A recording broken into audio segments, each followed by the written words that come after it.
नमस्कार, आप देख रहे हैं मीडिया नई सुबह और मैं हूं हमवीर सिंह। आप तो जानते हैं भारत के कोने कोने में घूमते रहते हैं, ऐसे लोगों की तलाश करते हैं जो समाज के लिए कुछ करते हैं। इसी तलाश में हम आप पहुंचे हैं आज इंदिरापुरम में वार्ड नंबर 100 में, जो कि हमारे साथ बातचीत करने के लिए हमारे खास मेहमान हैं संजय कुमार जी।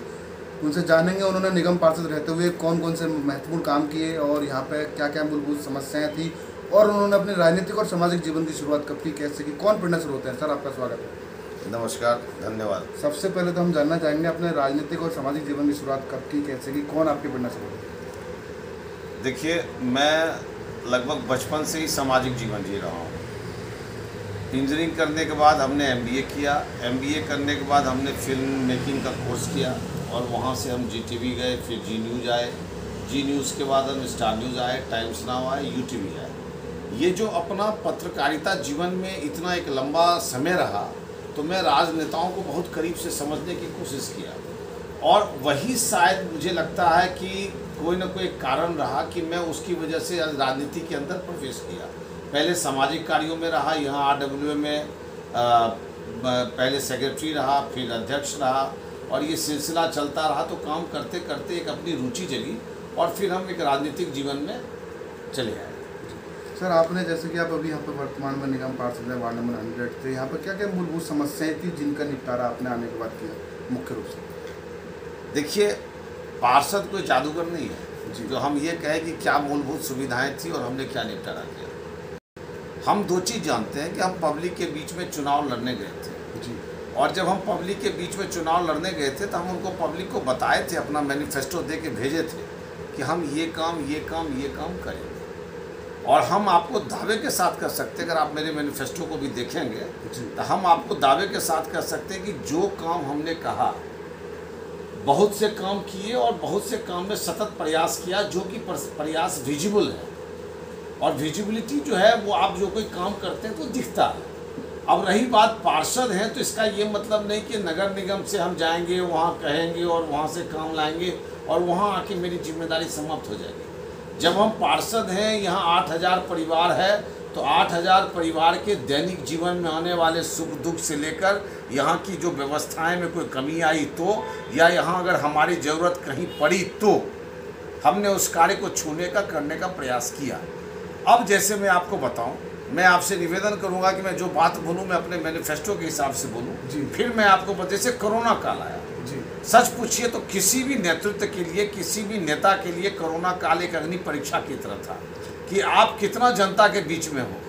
मैं समझता हूं कि मैं रात भर मोबाइल अपने पास रख के सोता था, और अगर किसी का कॉल आ जाए कि मुझे एम्बुलेंस चाहिए, मुझे हॉस्पिटल चाहिए, मुझे ये व्यवस्था चाहिए, इनफैक्ट यहाँ भी छोड़ दीजिए, आप अपने क्षेत्र का ही नहीं, अपने क्षेत्र से बाहर की बात कर रहा हूँ, और यहाँ तक छोड़ दीजिए, अगर हॉस्पिटल ये कह रहा है कि मुझे ऑक्सीजन चाहिए, ऑक्सीजन की व्यवस्था कर दीजिए, तो मैं वो काम जरूर इसलिए किया, इस लोभ में किया कि अगर मैं इनको ऑक्सीजन दिला दूंगा तो इस कोरोना परिस्थिति में जो हमारे यहाँ के नागरिक है, अगर कोई बीमार पड़ते हैं, उनको ज़रूरत पड़ती है, तो उनको ये हॉस्पिटलाइज करेगा। ये मेरा लोभ था, और इस लोभ की वजह से हमने मदद करी, जो एक सामाजिक तौर से और सामाजिक रूप तो तरीके से देखें। बहुत से ऐसे घर हैं जहाँ पर बेरोजगारी आई, बहुत से ऐसे घर हैं जहाँ घर का एक समस्या आता है जिसमें उसके ऊपर कई मुश्किलों का सामना करना पड़ता है।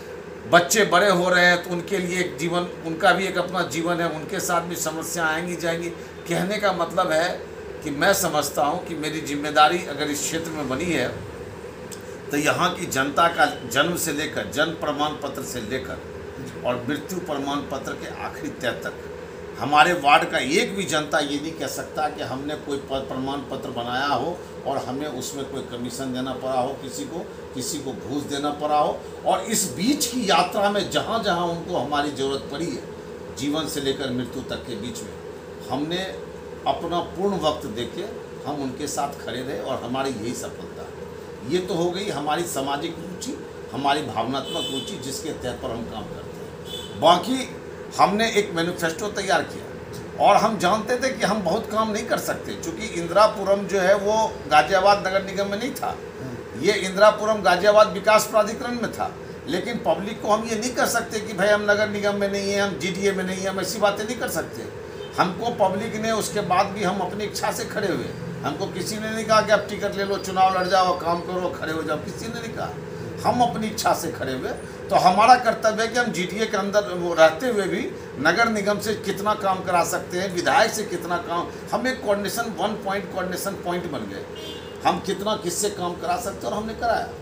अगर आप आज्ञा देंगे तो हम आपको अपना मैनिफेस्टो जो है हम आपको पूर्ण रूप में पॉइंट वाइज दिखाएंगे, तो आप समझ जाएंगे कि हमने क्या कार्य किया, हमने क्या कार्य नहीं किया। क्योंकि लिखित जो दिया है वो लिखित, अगर हम झूठ बोलेंगे तो पब्लिक कहेगी हाँ झूठ बोल रहा है, देखो जी ये नहीं, क्योंकि जनता के बीच में हमको सदैव रहना है। अब आप ये देखिए, ये है हमारा मैनिफेस्टो। आपने देखा होगा हम अपनी ऑफिस में मैनिफेस्टो लगा के रखते हैं कि हमको याद रहे कि हम क्या काम किए, क्या काम नहीं किए। अब आप देखिए, पहला पॉइंट हमने लिखा इंश्योरिंग 100% एक्सेसिबिलिटी। कोई ये नहीं कह सकता कि क्या हम 100% एक्सेसिबल हैं या नहीं है, ये आप जनता बताएगी आपको। वो ये नहीं कह सकता कि हम पार्षद जी को फ़ोन किए और पार्षद जी आए नहीं, पूछे नहीं, या हमारे दुख के समय खड़े नहीं हुए। एक भी जनता ऐसा उदाहरणार्थ आपको मिलेगी नहीं। Immediate address of street dog monkey minus with the help of NGO, government affiliated जो भी है। अगर पीएफए कर पाई, देखिए सरकार के मानक में किसी भी कुत्ते के लिए सिर्फ स्टरलाइजेशन लिखा हुआ है। सरकार जो है उतने का आदेश देती है। दूसरा ये आदेश देती है कि ना बाहर का कुत्ता अंदर आ सकता है, ना अंदर का कुत्ता बाहर जा सकता है। स्ट्रीट डॉग के समस्याओं को समाधान करने के लिए पीएफए ने नगर निगम में ले रखा था कॉन्ट्रैक्ट, और पीएफए कुछ काम नहीं करना चाहती थी, एक दबाव की राजनीति चलती थी। तो जो पीएफए के मुखिया थे, हम डायरेक्ट उनसे काउंटर किए, उनके साथ जो हमारा बहस हुआ, हमारी औकात नहीं थी, फिर भी हम सुप्रीम कोर्ट में आज भी केस लड़ रहे हैं। और इसका नतीजा है कि आज एक अच्छी संस्था, भले लेट आया ये जनता के लिए, लेकिन 4.5 साल का मेहनत का नतीजा है, पूरे पार्षदों के मेहनत का नतीजा है, मेयर के मेहनत का नतीजा है कि पीएफए जैसी संस्था जो दबाव बनाकर काम करती थी वो हटी, और उसके जगह एक प्रोफेशनल की संस्था जो डॉक्टर है, जिसके अंदर उनका काम ही यही है, वो संस्था ने गाजियाबाद जीडीएम वहाँ नगर निगम में काम लिया।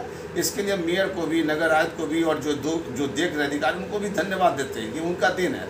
हमारा उसके अंदर जो है वो आपको वो बताएंगे।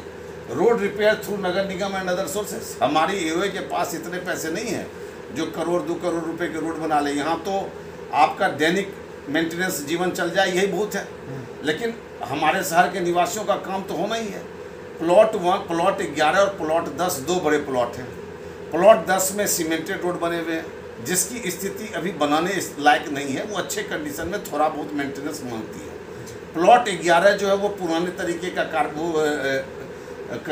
कारपेटिंग वाला रोड है, ब्लैक कारपेट वाला रोड है, उसकी स्थिति थोड़ी जर्जर थी।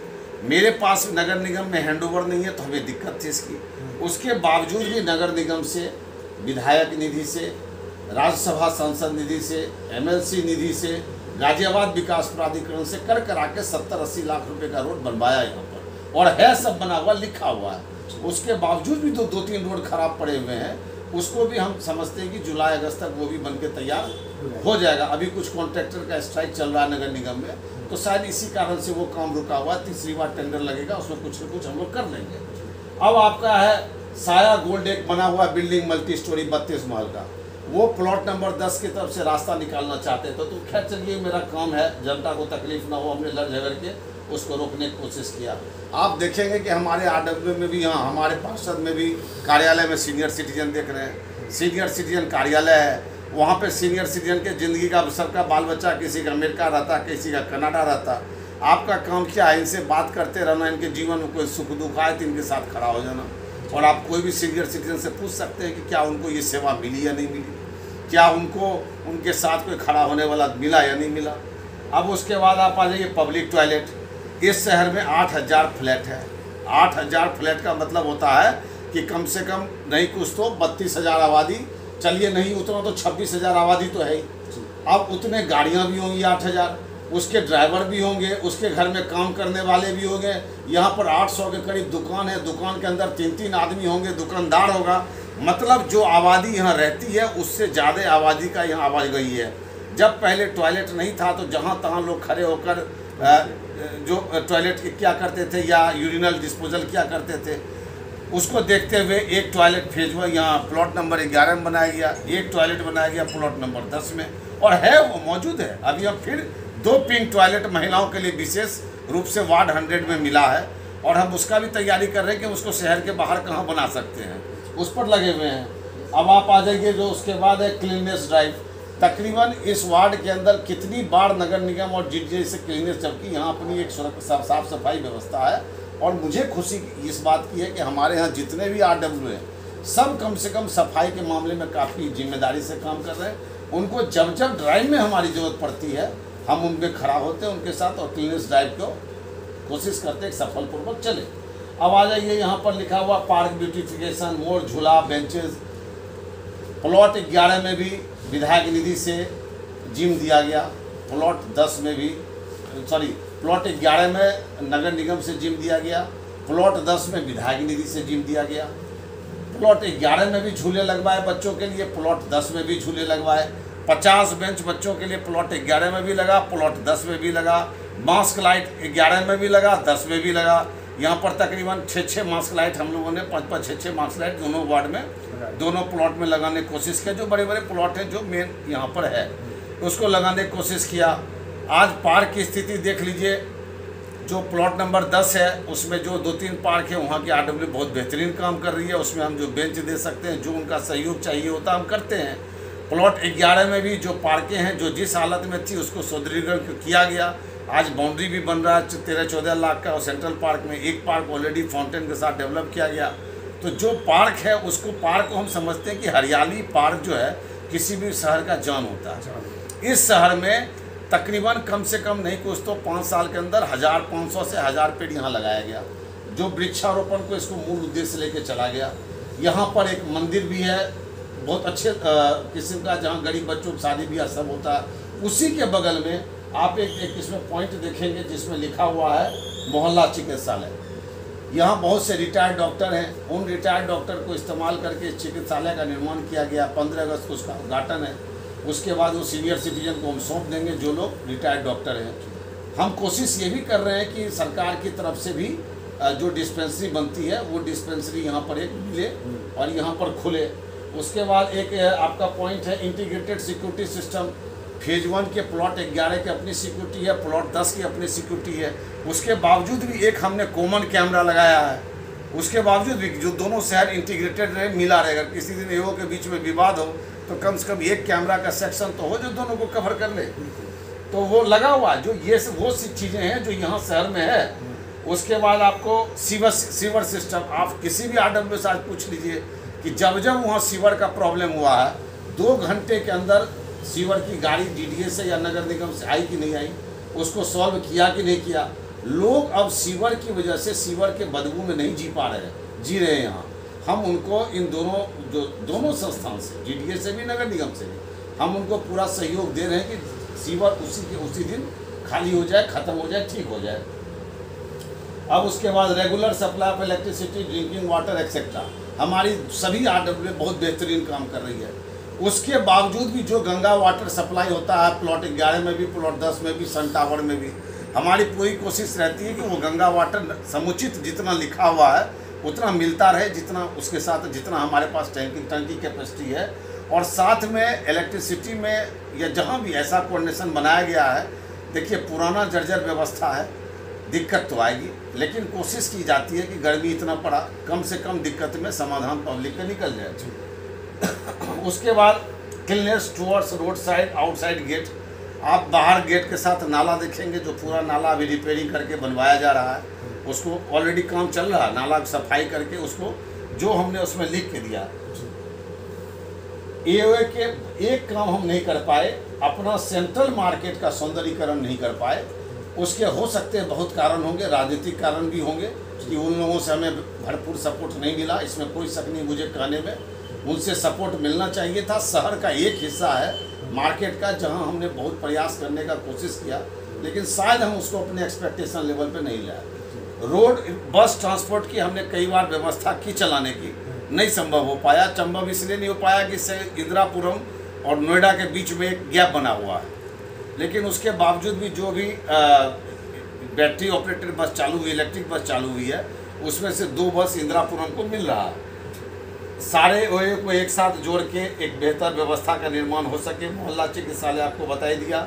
यहाँ वृद्धा पेंशन हो जाए, चाहे विधवा पेंशन हो जाए, चाहे आधार कार्ड का कैंप हो जाए, चाहे वोटर कार्ड का कैंप हो जाए, जितनी दफ़ा यहाँ कैंप लगा है आप उसका अंदाज़ लगा नहीं सकते।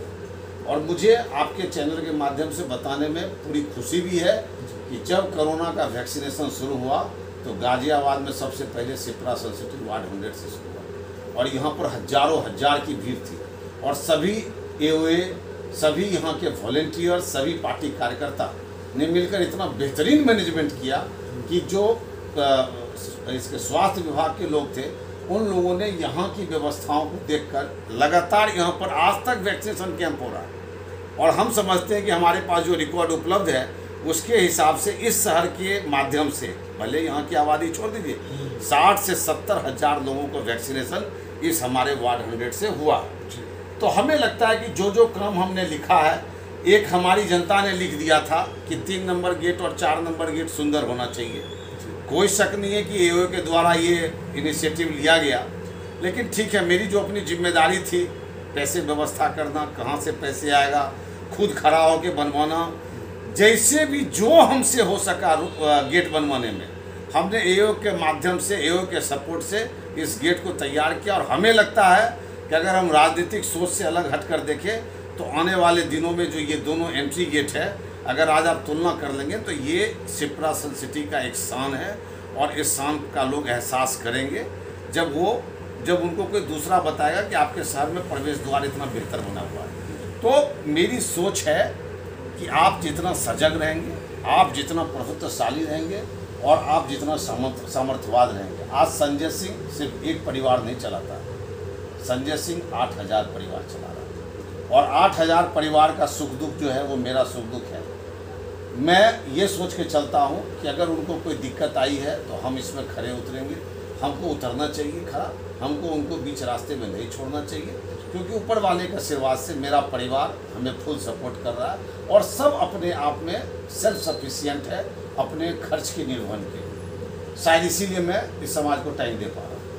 संजय कुमार जी पत्रकारिता में रहे और पत्रकारिता का पूरा फायदा उठाते हुए यहाँ की समस्याओं को समाधान समय समय पर आपने किया है। फ्यूचर प्लान क्या है, क्या मान के चलेगी, क्या इंदिरापुरम या गाजियाबाद में विधानसभा की तैयारी, आने वाले जो भी चुनाव? देखिए, मैं ये कैसे कर सकता हूँ कि मेरी क्या तैयारी है, क्या फ्यूचर में मैं आपको बता रहा हूँ। सफ़र कहाँ तक रुकेगा? मैं सफ़र लंबा चलेगा, सफ़र लंबा चलेगा और सफ़र तगड़ा चलेगा। अब नो लुकिंग बैक का कोई लाइफ में जगह नहीं है। हमने शिक्षा हासिल की, हमने अच्छी नौकरी देखी, हम वो सब छोड़ के, चूँकि हमारा परिवार वेल सेटल हो गया था, हम पहले से भी मजबूत स्थिति में है, दिक्कत में नहीं है, हमने अपना रास्ता चुन लिया। अब जब हमने रास्ता चुन लिया तो मंजिल कहाँ जाएगी, कैसा जाएगी? और आपको तो पता है दुनिया में अगर ये हो संभव है कि आप अगर IAS कंप्लीट करते हो तो एक दिन जिला का कलेक्टर बन सकते हो, लेकिन ये संभव नहीं है कि अगर आप राजनीति में बहुत मेहनत करते हो तो किसी दिन आप सांसद बन सकते हो, मंत्री बन सकते हो, प्रधान। ये संभव नहीं है। इसमें किस्मत की लकीर का बहुत बड़ा योगदान है। कर्तव्य करते रहना, आगे जो लिखा होगा अपने आप रास्ता बनते जाओ। बहुत बढ़िया संजय जी, जो चलते चलते दर्शकों को क्या मैसेज देना चाहेंगे, क्या अपील करना चाहेंगे? दर्शकों को सिर्फ एक ही अपील करना चाहूँगा, जिस हिसाब से लोग एकांतवाद जिंदगी में आए, सेल्फ सेंटर्ड हो गए, अपनी जिंदगी के सुख सुविधा के लिए लोग जीना शुरू किए। जिस दिन देश के लिए जीना शुरू कर देंगे ना, जिस दिन देश की चिंता करना शुरू कर देंगे ना कि देश रहेगा तो हम रहेंगे, तो परिवर्तन हिंदुस्तान में कोई रोक नहीं सकता। अगर पत्थर फेंकने वाला 10 है तो दुर्भाग्य इस देश का है कि 10,000 पत्थर फेंकते हुए देखने वाला है। अगर उस पत्थर फेंकने वाले को जवाब दे दिया जाए 10 की जगह 100 से, तो दोबारा हिम्मत नहीं करेगा कि हम पत्थर फेंकें। देखने वालों को समाज में उतरना पड़ेगा और करना पड़ेगा, चाहे वो विकास हो, चाहे विनाश करने वाले की सोच को रोकना हो। ये फर्क जनता को लाना पड़ेगा, जनता को अपना प्रथम रखना पड़ेगा। और कोरोना ने ये चीज़ सिखा दिया है, अकेले जीवन जीना किसी के बस की नहीं है। आपको सहयोग मदद के बगैर आप जिंदगी का एक कदम चल नहीं सकते हैं। भले धन की ताकत, बल की ताकत और मन की ताकत से धन की आप ये कह सकते हैं कि हम अकेले सामर्थ्य हैं, लेकिन अकेला कोई सामर्थ्य नहीं। अगर धनवान को बचना होता तो हॉस्पिटल में तरफ तरफ कर मर नहीं गया होता कोरोना में, कोई नहीं बचा पाया। आपको देश प्रथम लेके चलना पड़ेगा, जात पात क्षेत्र को छोड़ना पड़ेगा, और नहीं छोड़िएगा तो समय छुड़वा देगा। धन्यवाद हमसे बात करने के लिए। जय हिंद। तो ये थे आज हमारे खास मेहमान संजय कुमार जी। इनका साफ कहना आपने देखा है कि वार्ड 100 में जो इन्होंने जनता से वादे किए वो उन्होंने पूरे करने की कोशिश की और जनता इनसे काफ़ी खुश है, प्रभावित है। और जनता के लिए एक मैसेज भी दिया कि जो देश में चल रहा है सबको एक होकर के काम करना चाहिए, भारतीय संस्कृति को अपनाना चाहिए। फिर आऊँगा किसी खास मुद्दे पर बात करने के लिए किसी खास मेहमान के साथ। मेरे सहयोगी देव गोस्वामी के साथ मीडिया न्यूज़ सुबह, इंदिरापुरम, गाजियाबाद।